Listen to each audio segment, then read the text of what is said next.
Whew, odds are, wherever you are, it's been hot, huh? Unless you're in Australia or something. Wow, it's been really hot. Hi, I'm Johnny Mac with your daily comedy news. Jim Norton says the thing that scares him the most in life is being the unfunny guy who thinks he's funny, the guy who thinks he's telling an interesting story, but really being a dumb, rambling ass. You're not talking about me, Jim, are you? He might be. We also all know people who are like that. Jim does know me. We also know people who are like that, who are terrible storytellers, terrible joke tellers, and they just don't know it. The characters I do are making fun of qualities I hate in other people, things that would terrify me to become. Now, Jim Norton in real life is actually pretty soft-spoken and quite thoughtful. Not the same as his stage persona. I'm not saying the stage persona is fake, but it's a shade of Jim's character. And as I'm reading these words, I'm picturing the thoughtful Jim Norton that I know, thinking carefully about what he's saying here. Jim Norton continued, every comic has that fear. Every stand-up has that terrible thought that they aren't going to be funny or that deep down they suck. The self-doubt, I think that's pretty common.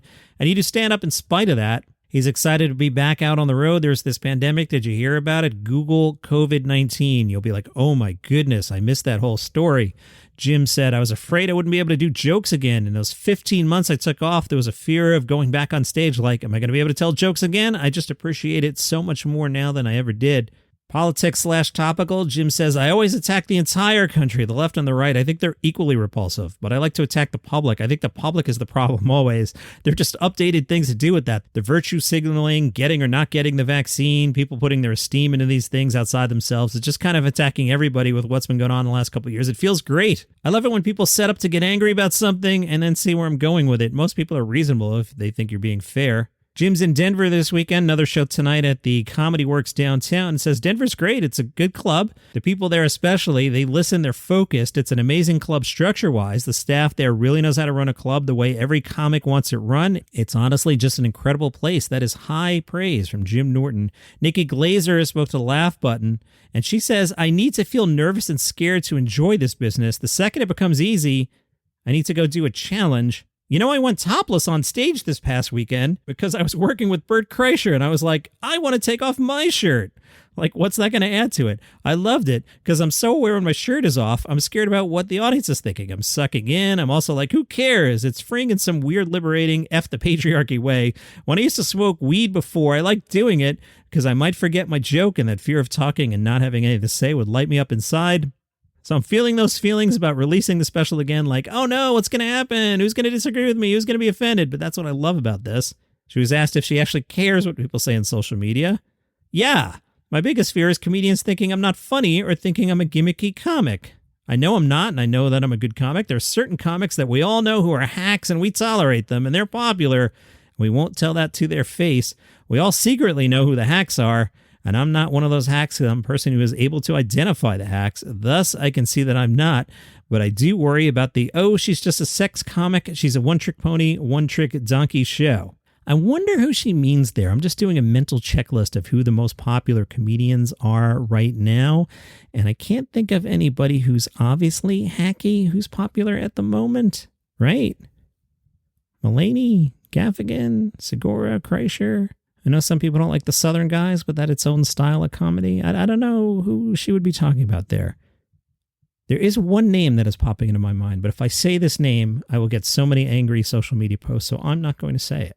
Glaser said, when I watch people do stand-up, all I do is nitpick. I'll go, I really like that she did that. I'm jealous of that now, and I'm threatened by her, and I don't want to watch the rest, or I'm like, oh, that was such a lame joke. What an easy gimmick to get the audience to like them more and to convince you that you're funnier than you are. I try not to do those things, but I'm sure I do some that someone could call me out for. But my worst nightmare is a comedian watching my special going, oh, that old trick. Oh, yeah, that old road hack trick. For example, the comedy fans listening to this, when a comedian mugs after a joke that really disgusts me, they'll do a punchline and go, and it was a red wheelbarrow, and then she mugged for the camera.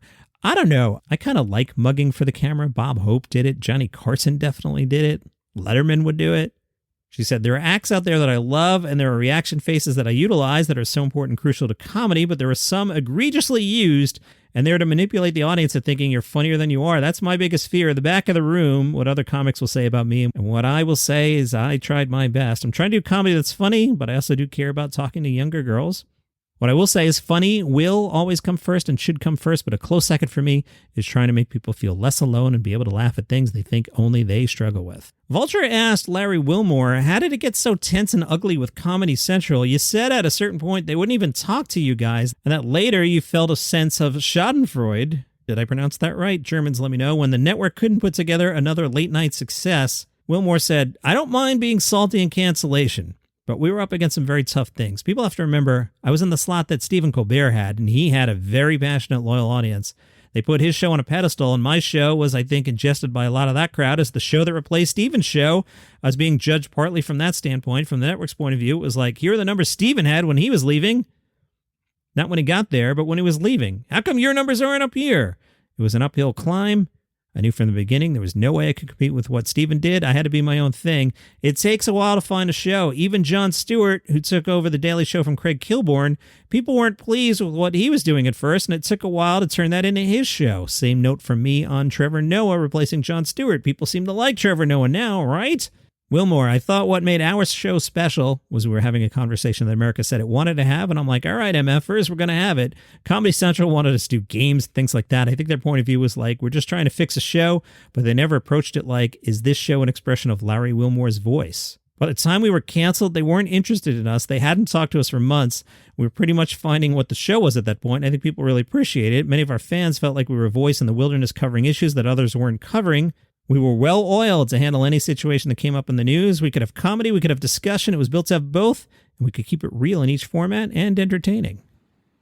One of the 8 billion things I do is I have a casual travel podcast. That podcast is called Travel is Back. Every week, I tell you about a place that I've been and what I like to do when I'm there.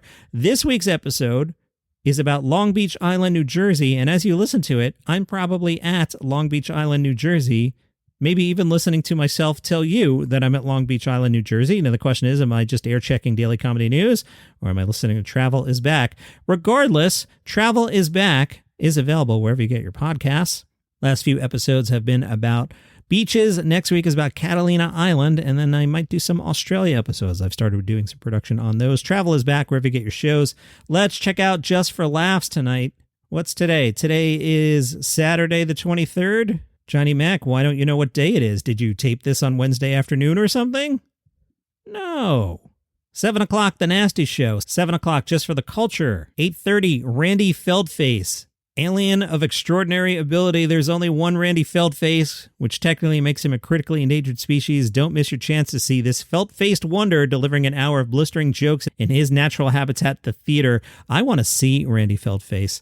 I wonder if I have a shot at seeing him when I'm up there. He is there Wednesday at 9 o'clock, but I'm at New Faces. Maybe if I run across the hall, I can catch it. I might have to put in a request for those tickets there.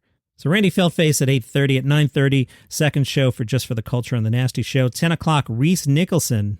Reese. How about a nice little hour where we pretend the last couple years haven't happened? That sounds nice. Yeah. Nice little comedy show with your old pal, Reese. Winner of the Most Outstanding Show at Melbourne 2022. That's high praise as well. Now, he's playing Wednesday at 10:30. Maybe I'll do that. I think I asked for James Acaster tickets for the late show, but boy, there's so many choices. And then 11:59, Midnight Surprise. Johnny Mac, why is Midnight Surprise at 11:59? Here's why.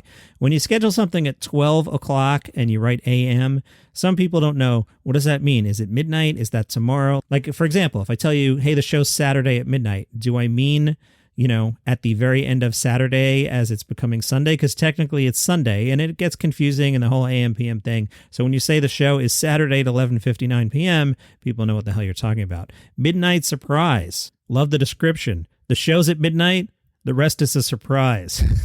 Those are usually really good shows. Speaking of Just for Laughs, the Just for Laughs Sydney Comedy Festival is coming later this year.